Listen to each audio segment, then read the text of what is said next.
नमस्ते। आप सबों का बहुत अभिनंदन। शायद 2-3 साल के बाद शिमला के प्रेस मित्रों से बातचीत हो रही है। एक बार यहीं मिले थे, उस समय मैं अपने कुछ ऑफिशियल काम से आया था और पिछले चुनाव में भी मिले थे, तो फिर आपसे मुलाकात हो रही है, तो शिमला प्रेस का बहुत अभिनंदन करता हूं। मित्रों, 2-3 बातें मैं अपनी ओर से रखूंगा, फिर जो आपके सवाल होंगे उसका मैं उत्तर देना चाहूंगा। चाहे वो नरेंद्र मोदी जी की सरकार हो केंद्र में या भाजपा की सरकार हो हिमाचल प्रदेश में, हम सबके साथ सबके विश्वास की बात करते हैं।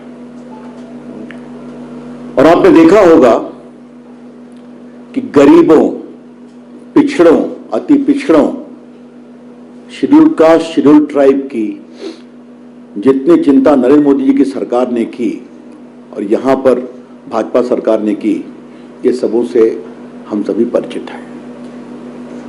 चाहे वो ओबीसी कमीशन को कॉन्स्टिट्यूशनल स्टेटस देना हो,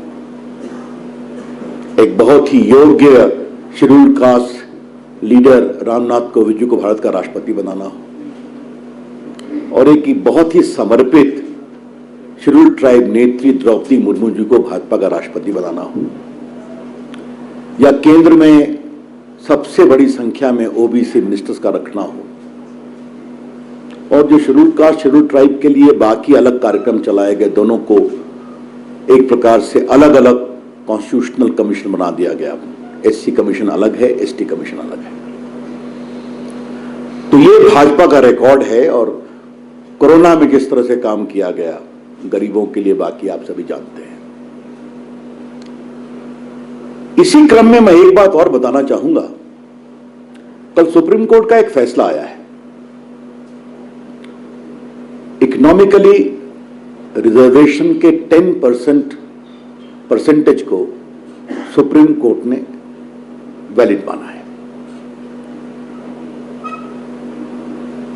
मुझे इस बात का बहुत आश्वासन है कि उस समय के कानून मंत्री के रूप में मोदी जी की सरकार में इस पूरे बिल के साथ मेरा बहुत इन्वॉल्वमेंट था, और हम सभी गरीबों की चिंता करते हैं, चाहे वो पिछड़े हों, अति पिछड़े हों। शेड्यूल कास्ट, शेड्यूल ट्राइब तो सबसे इंपॉर्टेंट है। भाजपा के सबसे बड़ी संख्या में एसटी एमपीज भाजपा के हैं, एससी एमपीज भाजपा के हैं, ओबीसी एमपीज भाजपा के हैं, और इसी प्रकार से विधानसभा में हमारे एमएलएस भी हैं, मिनिस्टर्स भी हैं। लेकिन एक कैटेगरी थी जो इकोनॉमिकली वीकर सेक्शंस थी समाज की, नॉन रिजर्व कैटेगरी में, उनकी चिंता कौन करेगा? इसलिए पूरे विचार के बाद भारत के संविधान के आर्टिकल 15 और 16 में प्रावधान किया गया कि हम 10% इकोनॉमिकली वीकर सेक्शन के लोगों को भी रिजर्वेशन देंगे। लेकिन ऐसा करते समय जो एग्जिस्टिंग रिजर्वेशन है ओबीसी का, एससी का और एसटी का, इसको कोई टच नहीं किया जाएगा। विदाउट एट ऑल टचिंग और tinkering with the existing reservation for the schedule caste, schedule tribe and OBC, a separate category shall be crafted for economically weaker section.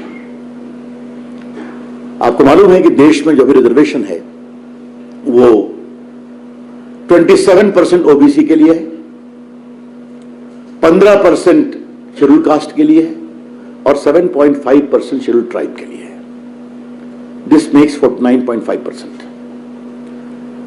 उससे अलग कैटेगरी बनाई गई और वो संविधान में ही बनाई गई।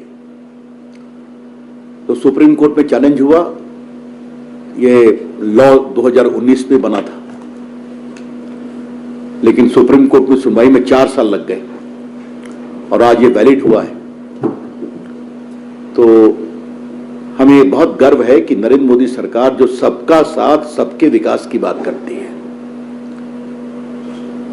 तो सर्वव्यापी सर्वस्पर्शी सरकार।